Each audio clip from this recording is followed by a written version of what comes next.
آپ کا کاروبار دیوالیہ ہوتا تو جو کاروبار کی ذمہ داریاں تھیں یا جو کاروبار نے جو قرضے لیے ہوں گے وہ کیا ہوتے تھے جی کہ جو مالک ہوتے تھے بزنس کے ان کے اپنے پرسنل جو ان کے ایسیٹ ہوتے تھے ان سے وہ ریکوری کرتے تھے. لیکن کمپنی کے کیس میں اگر آپ کی جو ہے کمپنی کی ذمہ داری اگر کمپنی کی جو ہے وہ کسی نقصان میں یا دیوالیہ ہوتی تو اس صورت میں اس کی ذاتی جائیداد جو آپ کے پاس کاروبار کے مالک ہوتے ہیں جو شیئر ہولڈر ہوتے ہیں ان کی ذاتی جائیداد پر کوئی اثر نہیں ہوتا.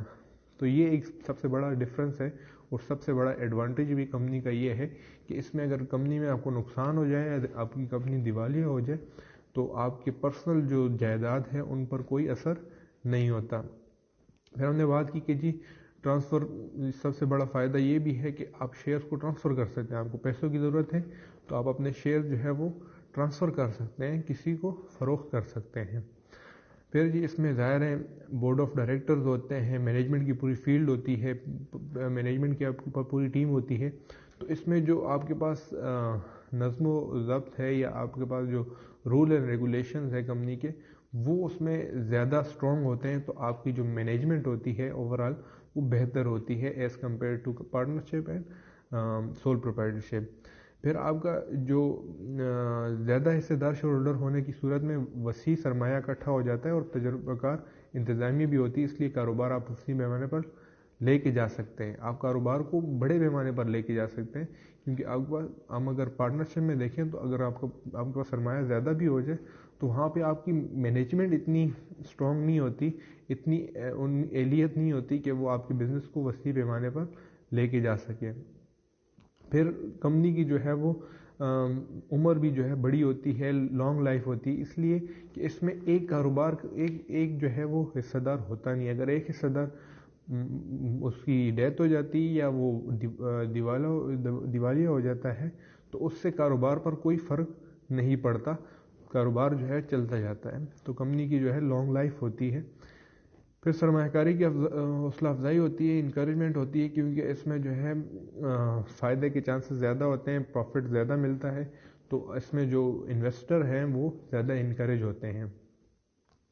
اس میں ظاہر ہے آپ کے پاس سرمایہ زیادہ ہوتا ہے تو آپ ایکسپرٹ کی سروس بھی لے سکتے ہیں, چاہے وہ مارکیٹنگ کے حوالے سے ہو چاہے وہ سیلز کے حوالے سے ہو, تو آپ ایکسپرٹ ہائر کر سکتے ہیں. پھر جو آپ کے پاس اکاؤنٹس ہیں, جو آپ کے پاس اکاؤنٹس جو فائنینشیل اسٹیٹمنٹس ہیں ان کو آپ آڈٹ کر سکتے ہیں. اس میں اگر کوئی ہیرا پھیری ہوئی ہو تو آپ ان کی کیا کر سکتے ہیں, آڈیٹنگ کر سکتے ہیں. آپ اپنی دیکھ لیتے ہیں کہ اگر اس میں کوئی غلطیاں ہوئی ہو یا فراڈ ہوا ہو تو آپ اس کو امینڈ کر سکتے ہیں, ٹھیک کر سکتے ہیں. پھر R&D کی پوری ایک ڈپارٹمنٹ آپ ہر کمپنی میں تقریباً ہوتی ہے, جس سے آپ کو جو ہے یہ فائدہ ہوتا ہے کہ کوئی بھی انویشن یا انوینشن آپ نے کرنی ہو, ہر بزنس کے لیے انویشن جو ہے وہ امپورٹنٹ ہوتی ہے, وہ وقت کے ساتھ ساتھ وہ اپنی پروڈکٹس میں تبدیلیاں لے کے آئیں, تو اس کے لیے جو کمپنی ہے اس میں پورا ڈپارٹمنٹ آپ کو پاس ہوتا ہے ریسرچ اینڈ ڈیولپمنٹ کا. ڈیموکریٹک اسٹائل ہوتا ہے جی, اس میں ڈیموکریٹک اسٹائل اس طرح ہوتا ہے کہ بورڈ آف ڈائریکٹر ہوتے ہیں, مینجمنٹ ہوتے ہیں, اور جو بھی انہوں نے فیصلہ کرنا ہو تو سب لوگوں کی مشاورت سے ڈیسیجن لیا جاتا ہے. پھر یہ پروگریسو آف رسکی بزنس ہوتا ہے کہ مشترکہ سرمایہ کی کمپنی میں ایک طرف حصہ داران کی ذمہ داری محدود ہوتی ہے اور دوسری طرف سرمایہ کی فراوانی ہوتی ہے. اس لیے بڑے سے بڑا کاروبار بھی ممکن ہو جاتا ہے کہ آپ کا اگر زیادہ رسکی بزنس بھی ہے تو آپ کے پاس آپ اس کو ڈیل کر سکتے ہیں کیونکہ آپ کے پاس سرمایہ کیپٹل زیادہ ہوتا ہے. اگر آپ رسکی بزنس میں بھی انویسٹمنٹ کر سکتے ہیں, آپ کے پاس یہ ایبلٹی ہوتی ہے کہ آپ دوسری چیزوں سے بھی اس کو, اگر آپ کے پاس کوئی اس میں نقصان ہوتا ہے تو آپ ریکوری کر سکتے ہیں.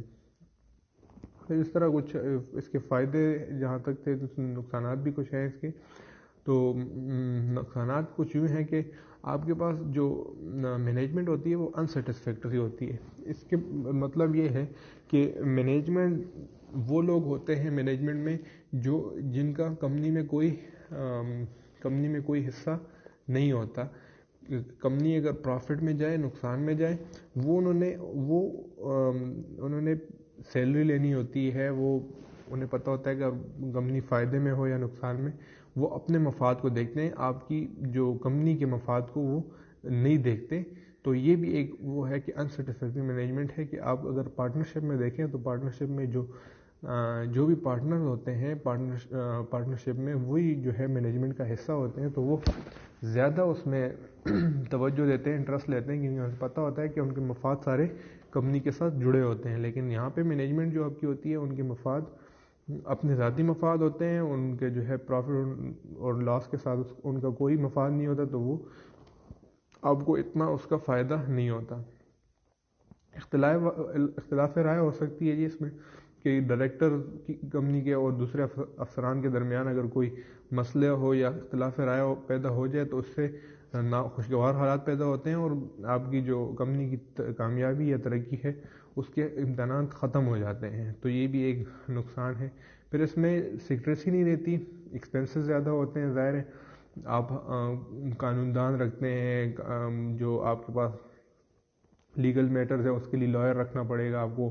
پھر آپ جو ہے آپ کے پاس سیکریسی نہیں رہتی، اس کی جو آپ کے پاس سیکرٹس ہیں بزنس کے وہ آپ اپنی فائنینشیل رپورٹ ساری جو ہے پبلک کرتے ہیں، تو وہ آپ کے پاس اس طرح سیکرٹس نہیں رہتے بزنس کے. تو سب آپ کے جتنے بزنس کے جتنی ڈیلنگز ہیں وہ آپ کے پبلک میں شائع ہوتے ہیں. پھر اس میں انٹرسٹ چونکہ کمپنی کا انتظام چند منتخب ڈائریکٹرز کے ہاتھ میں ہوتا ہے، تو جو ہمیشہ اپنے ذاتی مفاد کو پیش نظر رکھتے ہیں اور حصہ داران کے ان مفاد کو نظر انداز کرتے ہیں.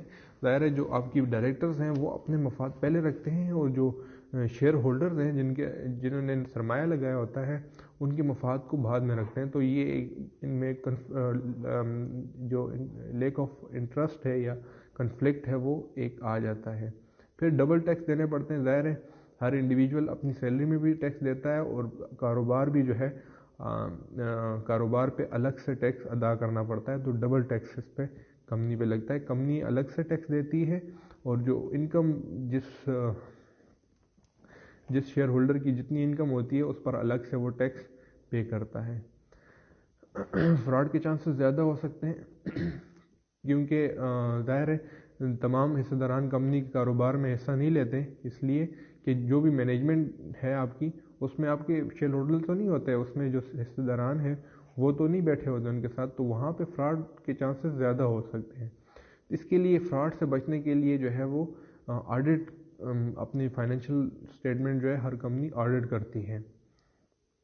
نیپوٹزم بھی چلتی ہے جی کمپنی کے اندر کہ اپنے ڈائریکٹر جو ہے وہ اپنے لوگ جو ہے وہ ہائر کرنا سٹارٹ کر دیں، اور وہ ایسے لوگ بھی ہائر کرنا سٹارٹ کر لیتے ہیں جو نااہل ہوتے ہیں، جو سیٹ کے لیے اہل ہوتے ہی نہیں ہیں. تو وہ کیا ہوتا ہے at the end of the day کہ آپ کے بزنس کے لیے وہ نقصان دے جاتے ہیں.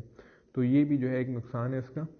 پھر انفرادی پسند اور اشیاء کہ بعض اوقات کیا ہوتا ہے جی کمپنی میں چونکہ کاروبار وسیع پیمانے پر کیا جاتا ہے لہٰذا اشیاء کافی وسیع مقدار میں تیار کی جاتی ہیں، تو کاروبار کی اس تنظیم میں انفرادی پسند کو پیش نظر نہیں رکھا جاتا کہ ایک انڈیویجولی جو ہے وہ انڈیویجول کی پسند ناپسند کو نہیں دیکھا جاتا. وہ دیکھتے ہیں کہ اوور آل ایک معاشرے کے لیے یا ایک اوور آل انہوں نے جو ٹارگٹ کیا ہوتا ہے جو ایریا اس میں لوگ جو پسند کرتے ہیں تو وہ ایوریج وہی چیز وہ بناتے ہیں، انفرادی طور پر کوئی چیز نہیں تیار کرتے ہیں. تو یہ بھی ایک جو ہے بڑی کمپنی کا یہ بھی مسئلہ ہے کہ وہ ایک انفرادی پسند ناپسند کو نہیں دے سکتے، وہ انڈیویجولی وہ اوور آل سب دیکھتے ہیں کہ اوور آل اس معاشرے میں کیا چیز چل رہی ہے. پھر فارمیشن آف مونوپلی کہ آپ کا جو مشترکہ سرمایہ کی کمپنی ہے وہ کاروبار ہے بعض اوقات بہت بڑے پیمانے پہ چلی جاتی ہے جس سے آپ کا جو ہے وہ ان کی ایک مناپلی بن جاتی ہے. مناپلی مطلب کہ وہ جو چاہے اس معاشرے میں وہ کرے، جس طرح وہ ریٹ رکھنا چاہے وہ رکھ سکتے ہیں. جو چھوٹے پیمانے پر جو چلنے والی کمپنی ہیں ان کو وہ تقریباً ختم ہی کر دیتی ہیں کیونکہ ان کو چلنے ہی نہیں دیتی، مارکیٹ میں چلنے ہی نہیں دیتی. وہ بڑے کمپنیز جو ہے وہ آ کے جی ریٹ کم رکھ لیتی ہے کیونکہ ظاہر ہے ان کے پاس اتنی ایبلٹی ہوتی ہے کہ وہ پروفٹ کم بھی ہو تو وہ اس پر گزارا کر لیتے ہیں. لیکن چھوٹے کاروبار والے تو وہ پھر اپنی جو پروفٹ ہے اس پر کمپرومائز تو نہیں کر سکتے. ظاہر ہے ان کا جو ہے وہی اسی پر وہ سروائیو کر رہے ہوتے ہیں. تو یہ بھی جو ہے ان کی بھی ایک مناپلی کی بھی جو ہے ایک نقصان ہے کہ بعض اوقات کمپنی جو ہے بہت بڑی ہو جاتی ہے تو وہ پھر ایک جگہ پر مناپلی سٹارٹ کر دیتی ہے۔ اب ہم دیکھتے ہیں جی پبلک لمیٹڈ کیا ہوتی ہے اور پرائیویٹ لمیٹڈ میں ڈفرینس کیا ہوتا ہے جی۔ کہ پبلک لمیٹڈ کمپنی آپ کے پاس کچھ جو ہے اس میں مراد جو اس میں جو کم سے کم افراد کی تعداد ہے وہ 7 ہو، کیونکہ 7 سے اگر کم ہے لوگ تو وہ پبلک لمیٹڈ کمپنی کو نہیں ہائر کر سکتے، آپ نہیں بنا سکتے، فارمیشن ان کے لیے ممکن نہیں ہے۔ تو یہ ایک ان کا جو ہے وہ ایک نقصان ہے، آپ کہہ لیں کہ جی 7 سے کم آپ جو ہے وہ پبلک لمیٹڈ کمپنی میں لوگ نہیں رکھ سکتے۔ پھر اور زیادہ تعداد جو ہے وہ اس پر کوئی پابندی نہیں ہے کہ آپ جتنی مرضی ہے زیادہ اس میں تعداد ہو جائے، پبلک لمیٹڈ کمپنی کے لیے کوئی لمٹ نہیں ہے افراد کی یا شیئر ہولڈرز کی۔ اس میں پھر یہ تو پبلک لمیٹڈ کی ڈیفینیشن ہوگی کہ اس میں جو تعداد ہے شیئر ہولڈرز کی وہ کم سے کم 7 ہو اور زیادہ زیادہ جتنی مرضی ہو سکتی ہے۔ پھر ہم دیکھتے ہیں جی کہ اس میں اس کی خصوصیات کیا ہیں۔ تو خصوصیات کچھ یہ ہیں کہ اس کمپنی کو قائم کرنے کے لیے کم از کم 7 اور زیادہ، جو ہم نے بات کر لی، زیادہ زیادہ کوئی پابندی نہیں ہے اور 7 کم از کم 7 ہونے چاہیے۔ اس کمپنی کی رجسٹریشن ہونے کے بعد کاروبار شروع کرنے کا ایک سرٹیفکیٹ حاصل کیا جاتا ہے۔ تب تک آپ اس میں جو ہے کاروبار سٹارٹ نہیں کر سکتے ہیں جب تک آپ کو رجسٹریشن کی ایک سرٹیفکیٹ نہ مل جائے، ٹھیک ہے۔ پبلک لمیٹڈ کمپنی کے لیے ضروری ہے جب آپ رجسٹریشن کر لیں تو اس کے بعد آپ کو سرٹیفکیٹ ملتا ہے اور سرٹیفکیٹ سے پہلے آپ کاروبار سٹارٹ نہیں کر سکتے۔ پھر جی آپ کے پاس جو شیئر ہولڈرز ہیں، وہ اپنے شیئرز کو آزادانہ وہ فریلی وہ کر سکتے ہیں، منتقل کر سکتے ہیں، ٹرانسفر کر سکتے ہیں، بیچ سکتے ہیں کہ وہ اگر ان کو پیسے چاہیے تو وہ اپنے جو شیئرز ہیں وہ فروخت کر لیں، سیل کر لیں تو وہ ان کو پیسے مل جاتے ہیں۔ پھر جو شیئرز ہیں ان